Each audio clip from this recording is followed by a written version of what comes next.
I laughed as Marines told me they had just shot this guy in the head and saw his head explode. Just another Tuesday to me. One Tuesday they brought a car that had just been shot up. The driver's fully intact brain was sitting in the back seat. And to looks of it, the passenger's brains were all over the car. I walked over to the body bag with the passenger in it. The bag was still twitching. And we could hear his body still attempting to breathe, even though his brains were clearly all over the car. We laughed as we stomped him. Just another Tuesday to me. These are just some of the Tuesdays that fill a 7-day calendar.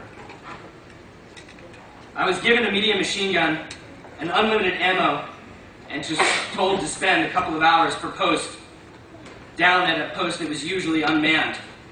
It had extended view and less observers that could see what I was doing while I was down there. It was expressed to me that I was now a shooter and was being placed down there to shoot. Don't worry, we have your back. Make sure your combat reports are rock solid and we'll take care of you. You saw 2 guys with weapons and 1 ran off. Rules of engagement may change like the tides of the ocean or the winds of a hurricane, but people don't come back from the dead. Sometimes, from 1 hour to the next, the rule of engagement would change. At 10 a.m., someone with a shovel on a certain street would be killed, and at 10:30, he shouldn't be killed. You can change the rule, but you can't bring that person back to life. And when you can't bring him back to life, you tell me that I just murdered him. After returning home from the war, I began drinking, not caring. I had an attitude that ruled my life where I didn't care if I lived, if I died, where I went, or what I did. As the mental brainwashing and numbing that the Marine Corps had given me dissipated, the only way to substitute that numbing was through alcohol. I started to think back to the people I shot and the lives that I ruined through my hatred and violence, and sometimes it was just too much for me to handle. This war has not only taken the lives of countless Iraqi men, women, and children, but it has destroyed how many? Who knows?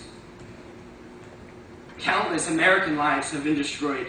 American veterans, people who joined to serve their country and be American heroes. Many vets feel that there's just no one out there who can help them and end up on the street homeless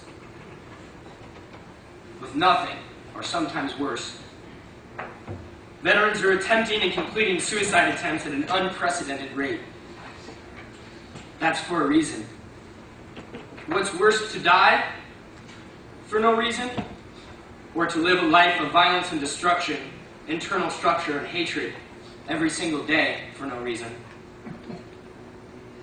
To live every day knowing that everything that was instilled in me from the moment I was born as a free American boy, all the morals and everything that was taught to me, I gave away at the moment I pulled the trigger for acceptance.